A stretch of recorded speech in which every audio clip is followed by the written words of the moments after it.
As favoritas, seleções que têm candidatos, a bola de ouro e muito mais. O que nos reserva a Euro 2024 hoje no Rotas da Bola. Tudo sobre futebol internacional. Rotas da Bola. Fala aí, pessoal, boas-vindas a todos. Este é o Rotas da Bola, o podcast e videocast de futebol internacional do time de O Tempo Esportes. Eu sou o Pedro Abílio e o assunto hoje é a Eurocopa. Claro que a gente vai discutir também algumas notícias mais importantes, afinal de contas o futebol internacional está bombando nesse período prévio da Eurocopa e posterior à temporada dos clubes, mas estamos aqui para destacar algumas seleções, o formato, o que vai acontecer na Euro que começa no meio do mês de junho. Comigo, o editor do Tempo Esportes, Frederico Jota. Tudo bom, Fred? Tudo bom. Eurocopa, gostamos. Gostamos, né, Fred? Muito ou pouco? Muito. Demais. A Euro é emocionante, porque é um torneio de tiro curto, tem um caráter quase que de Copa do Mundo, porque tem muitos craques, né? E muitos times também, né? Também. Eu ainda peguei uma época da Euro que tinha poucas seleções, né, na fase final ali, enfim. Mas é uma tendência, e quando tem essa tendência de inchaço, que é comum em todas as competições que a gente fala aqui, inclusive da Champions League, às vezes tem alguns jogos que não precisavam ter. Só uma opinião. Falaremos sobre isso no Rotas da Bola desta semana. Aliás, né, Fred, a Euro vai começar num período de janela de transferências, né, e muito importante a gente lembrar o peso que tem uma competição oficial, uma competição tão grande como a Eurocopa, para as definições no futebol dos próprios clubes, né? Tá falando de prêmios individuais, a gente tá falando de valor de mercado dos grandes craques, a gente tá falando de uma Euro que vai começar com uma mudança de clube do Mbappé, que, assim, ninguém tá surpreso, mas todo mundo sabe o abalo sísmico que é a ida do Mbappé pro Real Madrid, e isso certamente vai influenciar na Euro, vai influenciar na próxima temporada, a partir, como consequência também da Eurocopa depois, né? E tem uma outra coisa que vem com a Eurocopa, né? Normalmente, o futebol e as suas tendências, as tendências que vêm de campeonatos, elas costumam aparecer nesses campeonatos de seleções.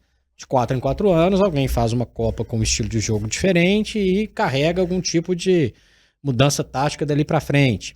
E a Euro é marca registrada de situações que ocorreram na Euro e ajudaram a, inclusive, mexer com táticas no futebol, com a regras no futebol e até mesmo modelos no futebol. Vou dar um exemplo aqui. Em 1992, Pedro Abílio, a Dinamarca foi campeã da Eurocopa. E ela fez uma final contra a Alemanha, 2-0, e ganhou, sei lá quantos mil minutos, recuando a bola para o Peter Schmeichel, pai do Kasper Schmeichel, campeão da Premier League pelo Leicester. A Dinamarca recuou na final contra a Alemanha inúmeras bolas. Schmeichel pegava a bola, deitava em cima dela, jogava para o lado, recuava a bola. A partir dali, o mundo do futebol teve uma cara diferente. Foi tão evidente a cera, o tempo que foi perdido, que recuar para o goleiro passou a ser, olha, meu filho, só com o pezinho agora aí, tá? Não dá pra ficar recuando bola de cabeça toda hora pra fazer cera. Então foi uma mudança muito implantada na Euro, que consagrou a França do Zidane em 2000, que colocou na rota do mundo um jeito de jogar da Espanha em 2008, 2012, que mostrou tendências. Então é muito interessante ver também que tendência que essa Euro vai mostrar. Daqui a 2 anos tem Copa do Mundo. Pode ter técnico caindo aí nessa Eurocopa se fizer, né, uma campanha abaixo do esperado. Tem muitas situações que envolvem. Mas eu penso muito nisso. Às vezes chega uma novidade, uma formação tática, a utilização de um jogador em alguma posição diferente. Enfim, a Euro é pródiga nessas histórias. E, para mim, ela vai decidir o Bola de Ouro.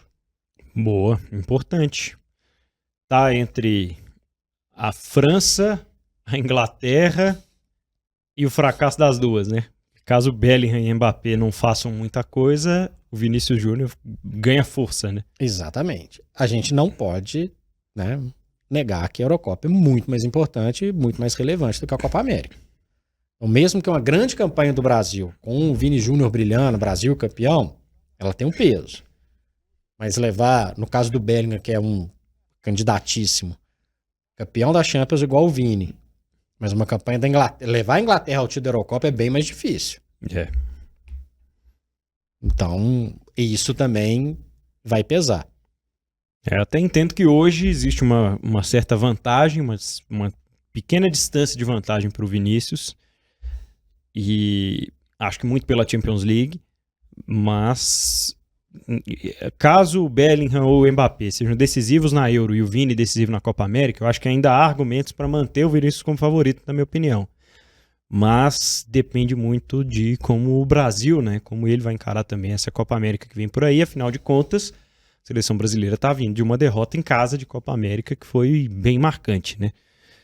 E é um fator que vai ser preponderante também.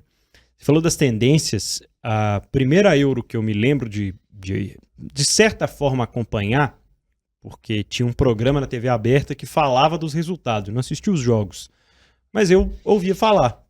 Eu me lembro de assistir na televisão com meu pai os melhores momentos de Portugal e Grécia, mostrando a vitória da Grécia em Portugal em 2004.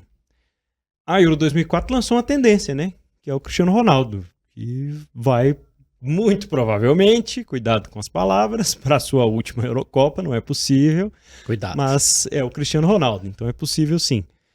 Mas 20 anos de Eurocopa, com direito ao título em 2016, e vai ser certamente um destaque. Afinal de contas, a gente viveu um último ciclo grande de seleções com Portugal meio que se desprendendo da dependência dele, né? Com Portugal, uma seleção portuguesa que foi avançando na Copa do Mundo e descobrindo que tinha outros jogadores em melhor condição do que o Cristiano naquela altura, no Catar, no fim de 2022.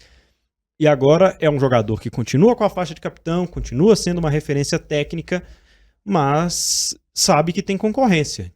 E sabe que tem recordes a serem batidos também, né, Fred? Vou fazer um adendo aqui. Qual foi a melhor campanha das eliminatórias da Euro? Inglaterra ou Portugal? Portugal. 10 jogos, 10 vitórias. Portugal. 36 gols a favor, 2 sofridos. Tá bom? Tá, beleza. Tá, eu já vou vou falar com dos quem adversários. Mas assim, é porque teve ano aí que em 2000 e... Todo mundo pegou baba, hein? Só Pois lembrando. Exatamente. Eu ia falar sobre Portugal na Copa do Mundo, por exemplo, ter ido para repescagem algumas vezes, né? Exatamente. Então vamos lá no grupo de Portugal. Vamos pegar a cola aqui. Portugal teve o seguinte grupo. Eslováquia. Tá. Ok. Foi pra Copa. Luxemburgo. Foi pra Copa não, né? Foi pra Eurocopa. Euro. Luxemburgo. Tudo bem. Islândia. Uma seleção que se desmontou, né? Mas já andou fazendo gracinha, né? Sim. Bósnia. E Liechtenstein. Realmente. Então, só pra gente ficar sabendo. Lembrando que no próprio grupo de Portugal, a Eslováquia venceu 7 dos 10 jogos. É verdade. Só pra gente ter uma ideia. Quem fez uma campanha boa, só pra antes de eu voltar ao assunto Portugal, a França. A França teve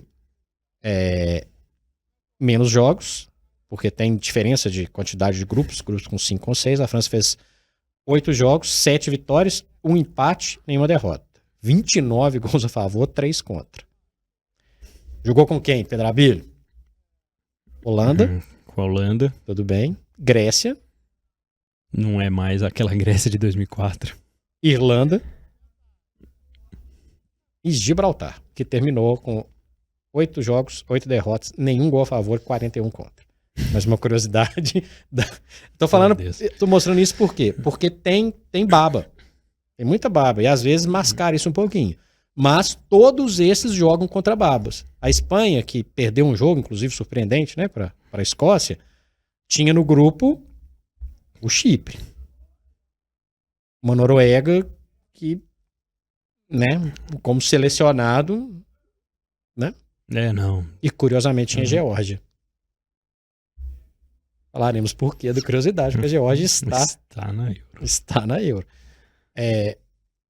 Por que Portugal é interessante? Porque Portugal é um dos favoritos, eu diria. Eu colocaria no prateleirinha de cima. Por tudo que você falou, basicamente, e principalmente por não jogar em prol de Cristiano Ronaldo, mas não joga em prol porque tem muita gente boa. Bernardo Silva, Rafael Leão, Gonçalo, e por aí vai. É uma festa. E comandado pelo Martínez, né? Que é um técnico de jogo dinâmico, um técnico que valoriza a qualidade dos jogadores. Eu tenho muita curiosidade para ver como Portugal vai se sair. Lembrando que Portugal foi o único time campeão da Euro que passou a primeira fase sem ganhar, né? É verdade. Em 2016 empatou 2016. lá 3 jogos e foi arrastando até a final. Ganhou da França na França. Só pra gente situar, o grupo de Portugal, depois nós vamos passar grupo a grupo, é o grupo F, que tem Turquia, não assusta tanto. Tchequia, né? Ou República Tcheca, ou como você queira chamar, também não assusta tanto. E a Geórgia, que chegou por critérios de ranking, né, Pedro? Ranqueamento que também conta a Liga das Nações. Para mim, Portugal é uma seleção a ser vista, a ser acompanhada. Curiosamente, chega nessa competição igual a antiga seleção do Roberto Martínez sempre chegou. Muito bom a Bélgica, muitos bons jogadores, uma expectativa enorme e vamos ver o que vai acontecer. Quando chegou sem esse peso, né, de ser uma seleção tão favorita, foi 2016, aliás, uma seleção bem confusa, né, que consegue ganhar a Euro em 2016, já com o Fernando Santos, né, mas uma seleção que foi se desenvolvendo, acho que principalmente ali no mata-mata. A de hoje é melhor. Não tenho dúvida, não tenho a menor dúvida. De Portugal a gente está falando. Né? Eu fui ver a idade aqui do professor Martínez, 50 anos. Tem o Roberto Martínez, o Robozão tem 39. Cada vez mais próximo, né, da idade dos seus treinadores, o Cristiano Ronaldo. E assim, com a idade para ser pai de alguns jogadores, né? A contratação do Mbappé pelo Real Madrid, por exemplo, mostrou várias fotos do Mbappé no quarto dele lá, com pôsteres e mais pôsteres do Cristiano Ronaldo. Até a foto dele com o Cristiano. Com o próprio Cristiano, inclusive. Né? É verdade. Ô Fred, você falou sobre a preparação e eu queria fazer um recorte aqui sobre a Alemanha. Porque a Alemanha não joga a prévia, né, essas eliminatórias para a Eurocopa, pelo fato de ser o país sede. E vem de um período conturbado. E é uma mudança que é muito significativa no comando técnico. Acho que se for pegar os amistosos que a Alemanha fez nesse período que os times estavam disputando as eliminatórias e somar pontos, não sei se a Alemanha chegaria na Euro também não. Que seleção que derrapa, que seleção que tem jogadores talentosos, mas não consegue ter uma consistência. Enxergo até que a Alemanha chega mais forte do que, sei lá, 2 anos atrás, mas entendo que a anfitriã não está na prateleira de cima, bem pelo contrário aí, principalmente eu colocaria hoje França e Inglaterra no primeiro pote, Portugal na segunda posição ali e Alemanha mais lá para baixo, mais fraca que a Espanha, talvez a Itália. Olha, nunca duvide da Alemanha. Tem esse fator, né? Ainda mais jogando em casa. A Alemanha que não somou pontos, entre aspas, como você falou, ganhou da França. É verdade. Num desses amistosos por aí. E num bom jogo até. Né? Então, eu nunca descarto a Alemanha. Nunca descarto. A Alemanha tem noção que é um período de preparação para a Copa do Mundo. Então, a Alemanha não vai ter uma pressão, por mais que seja dona da casa, para conseguir um título, para conseguir chegar de qualquer forma, para vencer. Como foi em 2006, na Copa do Mundo. A Alemanha também passava por um processo de transformação, de mudanças, e chegar às semifinais e terminar em terceiro lugar, naquele cenário foi ótimo.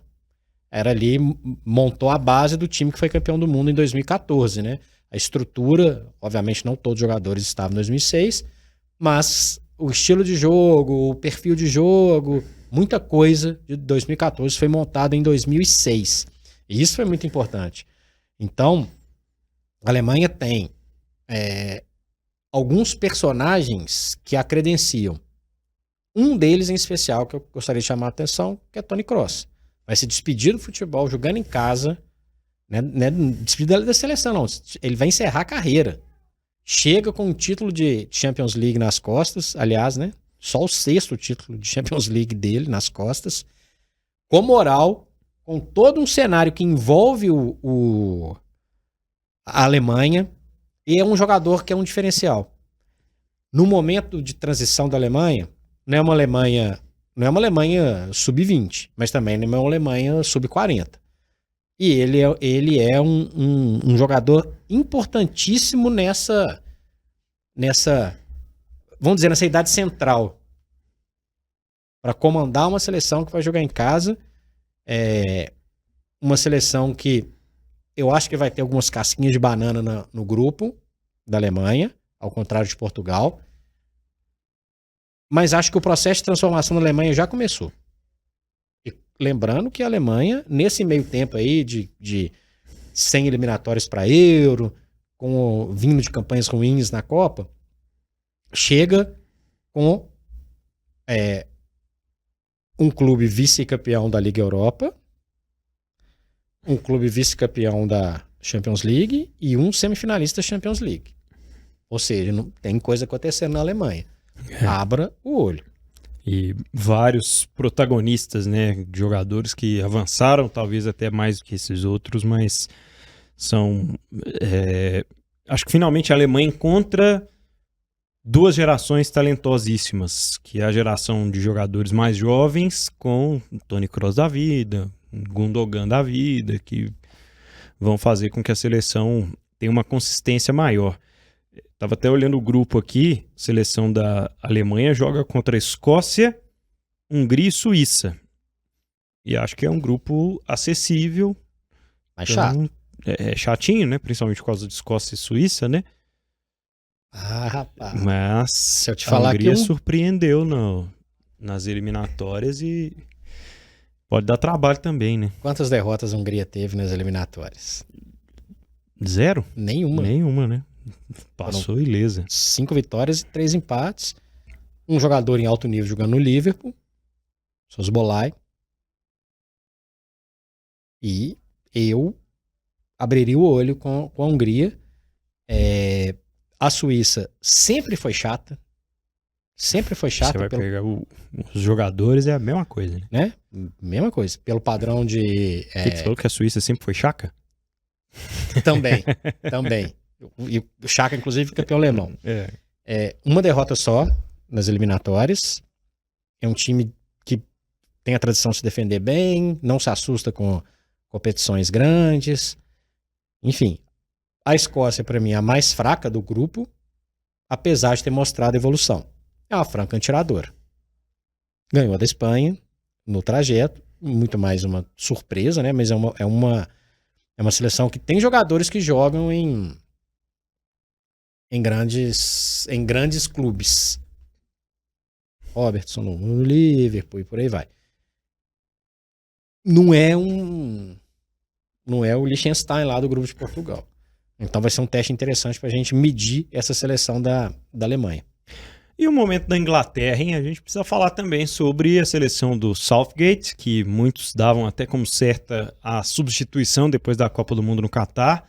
Isso não aconteceu e na sua permanência ele vem tentando promover uma reformulação, né? Nessa geração de jogadores da seleção da Inglaterra que não conseguiram conquistar o título em 2021, apesar do excelente futebol que jogaram, apesar de uma decisão que foi para os pênaltis contra a Itália, mas muito marcada, né, por alguns jogadores como o Marcus Rashford do Manchester United, que fica fora dessa lista justamente pela inconstância. Agora é uma seleção que tem um Phil Foden protagonista, Harry Kane em novos ares, mas mantendo o mesmo nível de número de gols, de ser o finalizador que sempre foi, e um treinador que sabe que a cobrança está pesada. Acho que esse é o momento que o Southgate tem como limite, talvez, para mostrar alguma coisa diferente na seleção inglesa, né, Fred? Tem. Pensando nos tropeços anteriores da Inglaterra, o tempo sem título sempre pesou. A Inglaterra vai entrar, enquanto não ganhar, vai entrar em todo o campeonato com peso. Escaminhando, desde 66, só ganhou em casa, e por aí vai. E tem o peso. A diferença agora é que eu acho que essa seleção está um pouco mais cascuda. A derrota, uma tragédia, né? Para a Inglaterra, a derrota para a Itália em casa em 2021, a Euro de 2020, mas disputada em 2021, da forma como foi. A Inglaterra joga muito bem contra a França nas quartas da Copa do Catar e é eliminada. Foi o jogo que o Mbappé menos apareceu. Isso deu uma certa casca. As decepções dão uma certa casca. Então, hoje é o Phil Foden mais experiente, já estava na Copa. É o Kane, para mim, sempre em alto nível. Aí, se você pensar no que a Inglaterra tem de opções do meio para frente, e talvez aí que resida grande parte das cobranças sobre o Southgate, o que você vai fazer dali para frente, meu caro Southgate? Você tem o Declan Rice, destaque absoluto da Premier League. Você tem Jude Bellingham. Você tem Phil Foden. Você tem Bukayo Saka. Você tem o Harry Kane. Você tem o Cole Palmer. Você tem opções como o Maddison, que fez uma ótima temporada no Tottenham. Conor Gallagher, jogador importante pro Chelsea. Watkins. Que ainda é uma opção do banco de reservas. Mas... É uma opção, mas assim, não tem um jogador assim. A Inglaterra já sofreu em Copas do Mundo com jogadores que eram bons para o mercado local ou ok para o mercado local, mas no grande palco era um pouco diferente. Essa turma aqui, para citar alguns, tá? Do meio para frente é muito bom. Tem um goleiro que não é o melhor goleiro da história, mas é um goleiro ok, experiente, que é o Pickford. Você tem a opção de jogar com Alexander-Arnold como meia, já provou que funciona muito bem. Você tem uma retaguarda do Walker, que é um lateral dos melhores do mundo. Você tem o Stones, um zagueiro /volante criado por Pep Guardiola. Você viu que eu falei 9 posições, né? E aí é que talvez resida o pezinho atrás. Não tem um lateral esquerdo voando na Inglaterra. Verdade. Provavelmente ele deve começar a competição com o Trippier jogando deslocado. Ele leva o Luke Shaw também, que é um jogador que não joga há algum tempo, contundido, mas é um cara de confiança dele. E quem vai ser o parceiro de zaga de John Stones? Essa, para mim, é a grande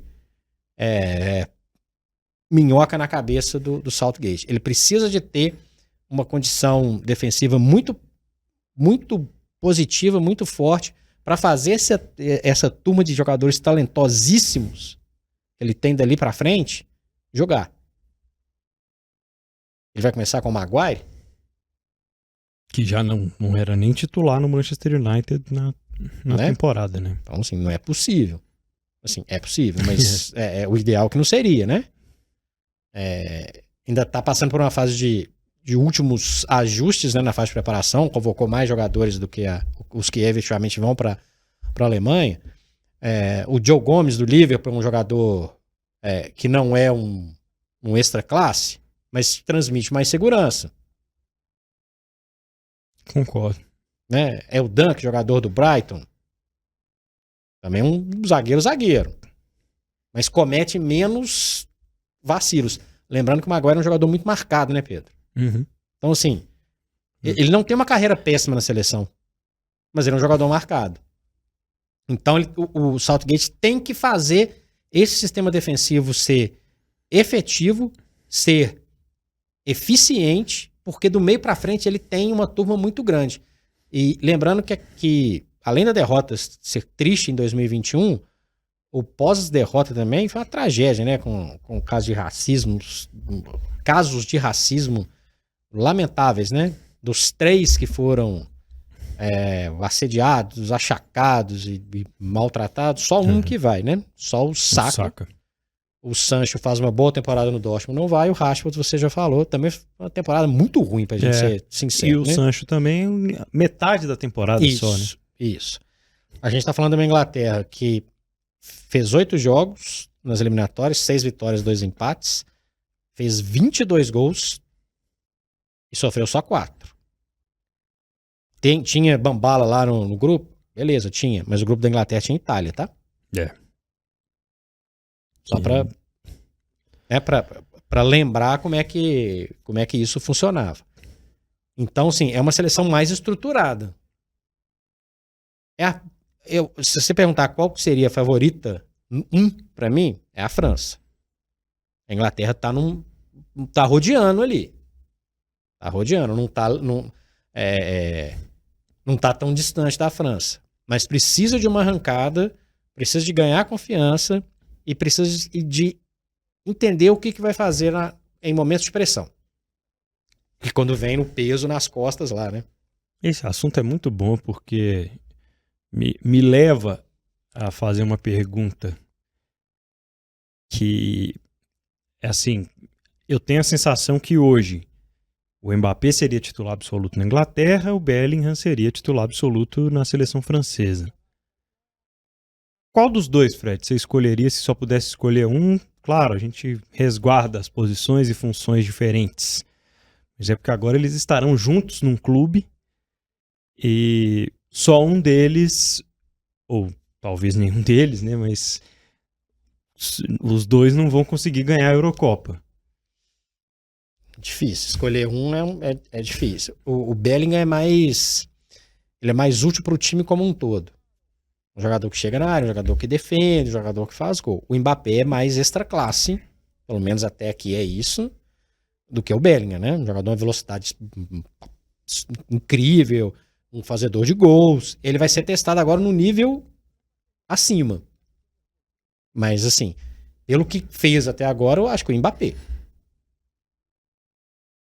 Acho que o Mbappé tem mais chance de decidir sozinho um campeonato hoje do que o Bellingham. É, um jogador um pouco mais velho que o Bellingham também, né? Então já provou mais coisas, aliás, desde 2018, na seleção principalmente, ele não para de fazê-lo. Bom, a seleção francesa, ela chega à Eurocopa com esse status, né, de vários jogadores que compõem ali o meio-campo do Real Madrid, com o Mbappé, com o peso de ter perdido a decisão para a Argentina no Catar, na Copa do Mundo. Mas você falou aí do favoritismo dessa seleção francesa. Você viu também um período de oscilação que teve a França nesse meio tempo, de Copa no Catar até aqui? Teve uma certa instabilidade da França? Ou é natural? É porque não chegou a hora do vamos ver ainda? Completamente natural. Totalmente natural. Até porque é pouco atrativo esse período entre grandes competições. A eliminatória tem as bambalas de sempre. A Nations League é uma competição legal, mas não é muito parâmetro. Não é parâmetro. O regulamento é muito... sim. E perto da Euro é outra história. Com certeza. Então, é normal. Acho perfeitamente normal. Mas, mesmo com algumas oscilações, manteve um nível alto de performance quando jogou. Para mim é muito... É a seleção do mesmo técnico, né? O tempo inteiro. Ele é um cara que ele comanda a galera no olhar. Isso a França larga na frente de todo mundo, Pedro. É uma questão de costume, né? A gente viu isso acontecer com a Alemanha por muito tempo com o Joachim Löw. Vai ser diferente agora, mas ainda assim entendemos que a seleção francesa tem um jeito de jogar e ela vai colocando isso para os clubes também, né? Falando aqui de vários jogadores, de Tchouaméni, de Camavinga, jogadores que estão no grande mercado e são grandes estrelas, né, em destaque antes dessa Eurocopa. Volta o Kanté, né, para a seleção, depois da saída do futebol europeu, dos clubes. E, enfim, vejo também, né, como o Fred falou, a seleção da França como a grande favorita para essa Eurocopa. Queria falar um pouco também sobre o grupo que tem Espanha e Itália ao mesmo tempo. Afinal de contas, a gente está falando de duas seleções muito fortes, de uma seleção italiana que tem, se eu não estou enganado, 9, ainda não, nesse momento em que estamos gravando, não há a lista definitiva dos 26, né? Primeiro o Spalletti convocou 30 para depois cortar 4 nomes. Mas 9 remanescentes do título da Euro 2020, lá em 2021, e um treinador novo que acaba, né, de ser campeão nacional no seu país como uma grande sensação, apresentando uma proposta muito diferente para o futebol italiano. Então estou apostando algumas fichas também de que a Itália chega forte para tentar defender esse título. Não tem favoritismo e vai estar num grupo de uma outra seleção, né, que apesar de mostrar um bom futebol, ainda depende da casca que você citou da Inglaterra. A Espanha não tem. A Espanha ainda não construiu essa casca com essa geração mais recente. Inclusive, hoje depende das jogadas individuais, da inspiração de um moleque que nem 20 anos fez ainda, que é o Yamal. Então, vejo esse grupo como muito interessante para o futuro dessas duas seleções na competição, porque são duas seleções que, chegando no mata-mata, tudo pode acontecer. Vide 2021, que a Itália foi ressurgindo a cada fase que passava, né? Pois é, Pedro. Inclusive, a Itália eliminou a Espanha naquela caminhada, né, para a final em Wembley. Agora, tem uma coisa muito interessante, né, Pedro? A gente está falando de um grupo que é meio casca grossa. Espanha, Itália e um visitante, posso dizer assim, um participante indigesto, que é a Croácia. A Croácia é favorita no grupo? Não, não é favorita no grupo, mas segue dependendo de jogadores experientes, Kovacic, Modric, companhia limitada, mas sempre apronta isso. Sempre apronta. Tem o Guardiola que fez uma Premier League interessante. Sempre tem um jogador experiente, um rodado, uma revelação aqui, acolá, e a tradição de eliminar uma seleção grande no meio do caminho. Então, é um grupo casca grossa, tanto para a Itália quanto para a Espanha, que ainda não tem aquela, né? Não está tão estabilizada assim. E correndo por fora, a simpática Albânia do nosso Silvinho, uma das grandes zebras, né, das eliminatórias para a Euro, e que não tem responsabilidade nenhuma. Se não classificar, tá limpo. Se classificar, maravilhoso, e tá tudo bem. Será que tira ponto de alguém? Ah, com certeza. Eu acho que vai pelo menos um pontinho de alguém aí. A Albânia vai tirar. Pelas eliminatórias que fizeram, é uma seleção que eu acho que você tocou no ponto principal. Joga sem esse peso.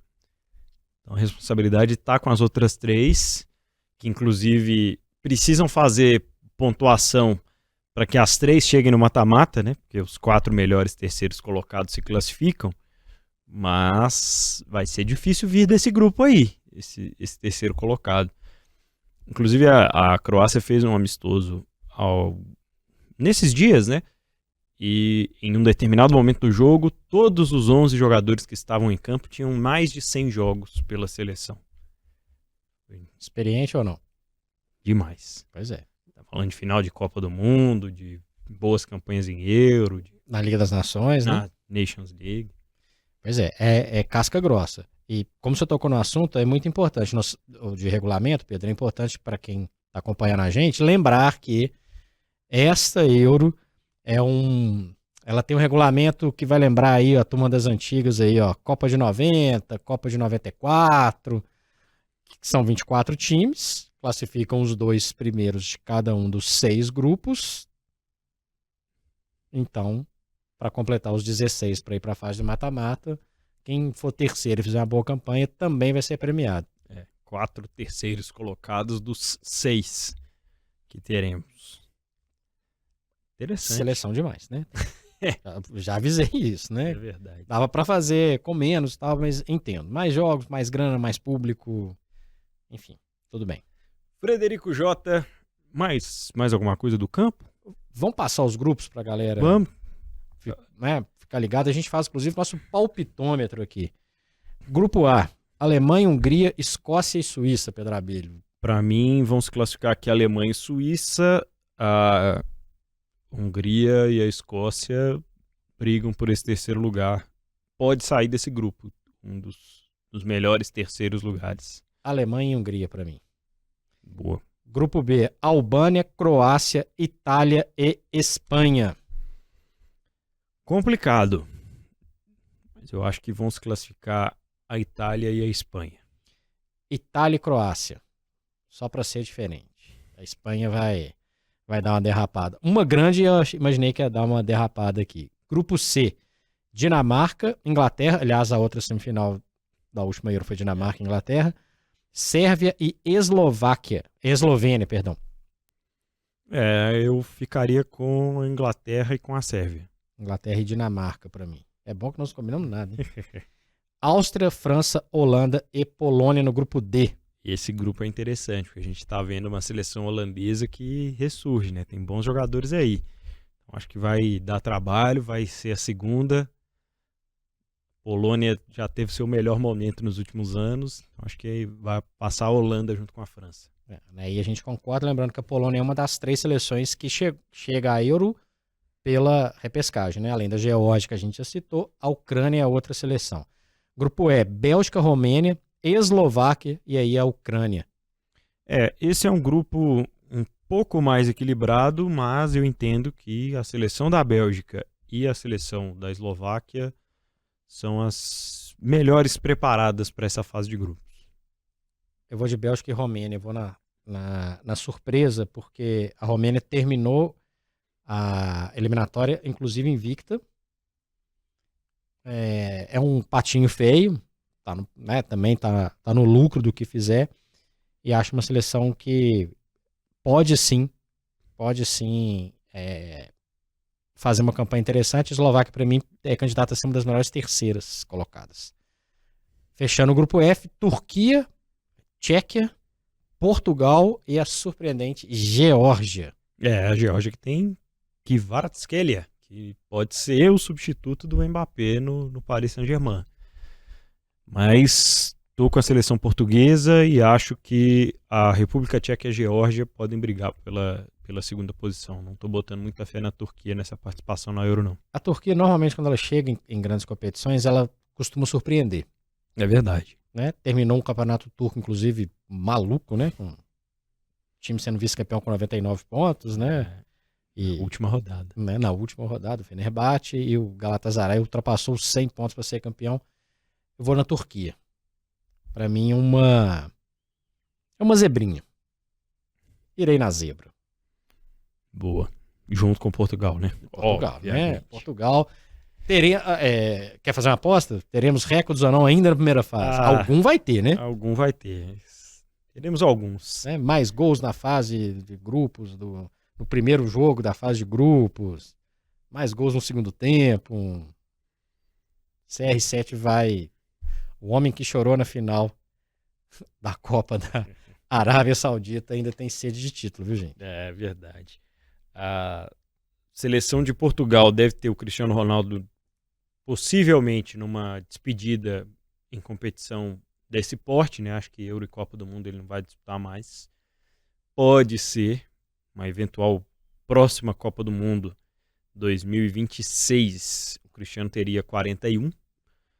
E o Toni Kroos se despedindo da Alemanha. A gente pode imaginar talvez um Luka Modric também, que não deve mais estar em competição desse tamanho. O Giroud anunciou nessa semana que a gente está gravando que é a última competição dele com a seleção italiana. Enfim, temos algumas questões aí. E, aliás, chamou atenção para a participação do De Bruyne nessa Eurocopa. Porque o futuro dele é incerto no City nesse momento, né? Então, o que a Eurocopa vai apresentar para ele como possibilidade? Porque fala-se até em Arábia Saudita, né? Lembrando que o De Bruyne tem mais uma temporada de contrato com o Manchester City, ou seja, até o meio de 2025. Mas ele fala que na idade dele, dependendo do valor, ele tá com algum problema financeiro. Né? Sim. Enfim, acho que ele deve estar... Né, não deve ter aproveitado bem, né, o salário baixo do Manchester City nessas últimas temporadas. Ele cogita aí para um outro mercado. Pode esse mercado ser a Arábia Saudita, inclusive o Ederson também não descarta. É verdade. Mas fato é que é um dos grandes jogadores da história da Premier League. Surpreendente se ele sair, eu acho. Também. Muito bem. O Rotas da Bola vai passar a régua nesse primeiro momento de Eurocopa falando delas, as camisas, né, Fred Jota? Eu vou ficar aqui com o uniforme da Alemanha. Para mim, a Adidas foi no alvo, assim, misturou a nostalgia com alguns toques de modernidade nos dois uniformes, né? Uniforme alternativo bem diferente, mas interessante. Eu gostei muito das camisas da Alemanha. A favorita para mim no campo é a favorita do uniforme. A camisa da França ficou maravilhosa. Porque ela também traz um tom de nostalgia, com o escudo, que é um galo gigantesco, que remete lá nos anos 50. O desenho da gola, enfim, gostei das duas. A Alemanha reserva para mim num tom que não é usual, né, Pedro? Uma camisa rosa. É muito interessante. A Adidas mandou muito bem nas camisas da Itália. A camisa da Escócia sempre é muito legal. Sempre é muito legal. Assim como a da Holanda. São essas camisas tradicionais. Uma que eu achei bem interessante e diferente, saiu do padrão comum, é a reserva da Inglaterra. Um vinho roxo, destacando na maior parte da camisa, e com vamos dizer, a faixa, né, que vai de baixo do braço até lá a cintura, com uma infinidade de cores. Parece uma coisa meio maluca falando, mas vendo, a combinação ficou bem legal. A camisa tradicional, sem grandes novidades. Mas a França ganha para mim no quesito uniforme e no quesito futebol. Para mim, a da Espanha tá uma das mais feias. Nem citei. Nem citei. Enfim, é isso. Deixe seu comentário aí, pode falar sobre as camisas e pode com certeza também falar sobre a Eurocopa que vem por aí. Você deixa a sua participação com a gente através dos nossos canais de O Tempo e de O Tempo Esportes no YouTube. Eu sou o Pedro Abílio. Eu sou o Frederico Jota. Esse foi o videocast e podcast Rotas da Bola, que você pode acompanhar, inclusive toda a playlist dele. Vai lá em otempo.com.br/esportes para conferir e não deixe de se inscrever no nosso canal exclusivo de esportes, youtube.com/@otempoesportes com S. Aquele abraço.